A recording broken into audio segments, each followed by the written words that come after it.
मजीद update करते हैं कराची से सीनियर रिपोर्टर मोहम्मद फरूक बरड़ो कादरी की रिपोर्ट। मलिर के मुख्तलिफ इलाकों में बेनज़ीर इनकम सपोर्ट प्रोग्राम की किस्तों से मुबैना कटौतियों का इंकशाफ। जिला मलिर के मुख्तलिफ इलाकों में बेनज़ीर इनकम सपोर्ट प्रोग्राम के मुस्तहिक़ ख़वातीन को मिलने वाली माली इमदाद से मुबैना तौर पर 2 से 3 हज़ार रुपये तक कटौती किए जाने का इंकशाफ हुआ है, जिसके बाद मुतासरा ख़वातीन में शदीद तशवीश और गम व गुस्सा पाया जा रहा है। ख़वातीन ने इल्ज़ाम आयद किया है कि प्रोग्राम की रकम निकलवाने के लिए मुकर्रर किया गया बाज़ डिवाइस होल्डर रकम जारी करने से कबल गैर कानूनी तौर पर हिस्सा तलब करते हैं और इनकार की सूरत में रकम देने से गुरेज किया जाता है या मुख्तलिफ हीरे बहानों से वापस भेज दिया जाता है। तफसीलात के मुताबिक मनेर के इलाकों गखड़, फाटक, गुलशन, हदीद,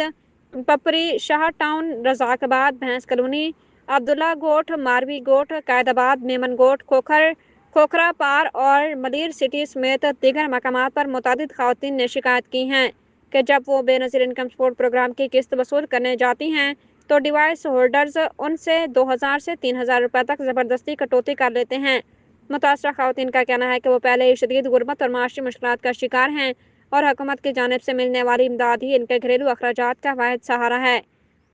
लेकिन इस इमदाद में भी कटौती किए जाने से उनके मसाइल में मज़ीद इजाफा हो रहा है। बाज़ ख़वातीन ने बताया कि कटौती न देने की सूरत में इनसे कहा जाता है कि इनके अंगूठे के निशानात दुरुस्त नहीं आ रहे।